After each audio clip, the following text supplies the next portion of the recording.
Hi guys, Justin here, and I'm worried about everyone. I recently read a study that said 75% of us are chronically dehydrated. 75%. It said that hydration can lead to fatigue, irritability, and death. Death. These are things we should be trying to avoid throughout our lives, and especially when we're hiking, camping, and backpacking. To help everyone out, I'm going to go through the hydration and purification system that I use when on the trail, and hopefully we can save some lives.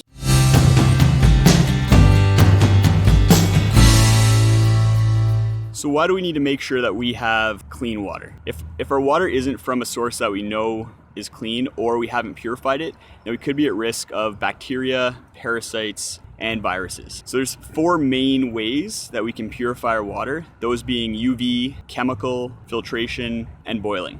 So those are the 4 main ways. Each of them have their pros and cons. I'll put a link to a good read that you guys can take a look at that goes through the pros and cons of all 4. I personally use a membrane filter. I find it's the easiest to use and the most versatile. The membrane filter that I use is the Sawyer Squeeze.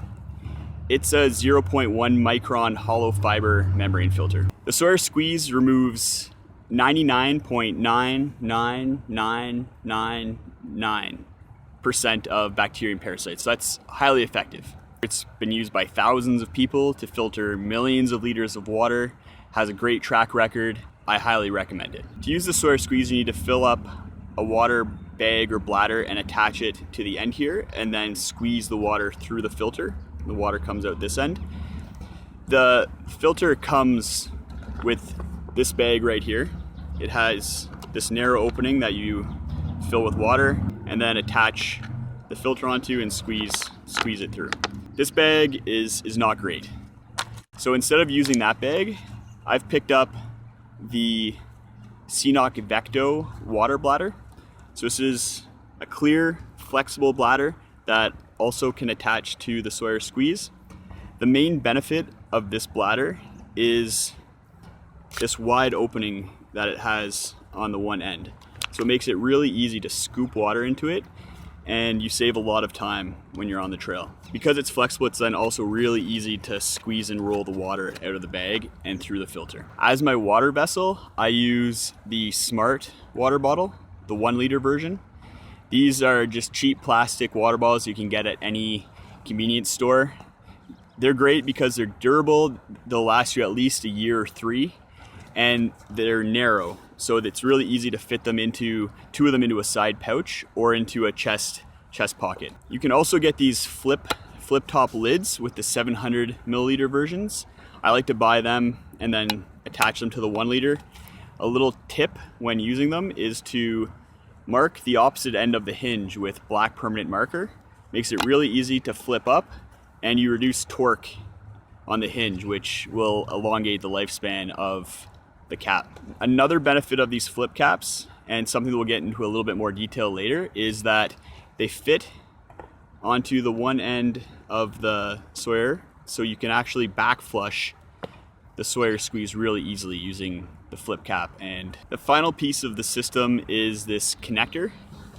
So this connects onto the end of the Sawyer, and then you just screw on the water bottle. So this makes filling the water bottle much easier. So enough talking, let's head over to the river, let's squeeze some water.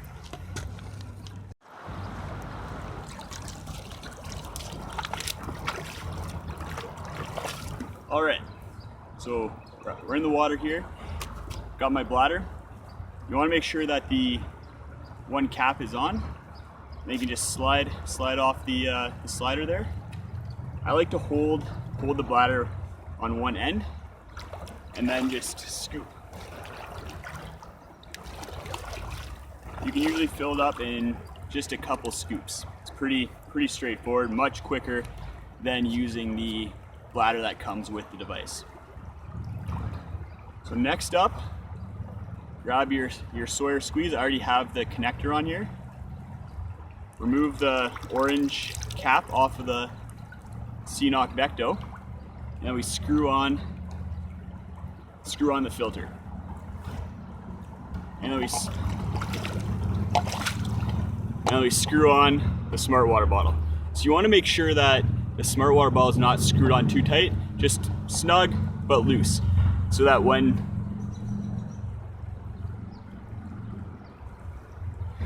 you're squeezing water into the bottle, there's a little bit of air that can breathe back into the bladder so you don't get a vacuum. So we're gonna go on shore and I'm gonna squeeze the water into the bottle here. You can see how quick and easy it is. All right, so let's start filtering. I like to hold the bottle just between my feet here and then just roll down the bag, and you can also squeeze with your knees the bottle.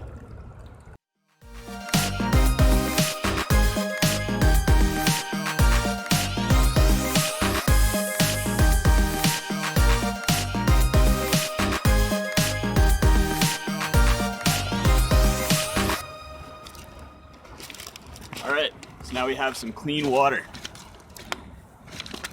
So something that I also like to do when I'm on the trail is after filling up a liter or two of water, I grab a little bit more and I'll actually drink straight from the Sawyer filter and just grab another half liter or so while on the trail. Something that I alluded to a little bit earlier was back flushing the filter using the sports cap from the Smartwater bottle.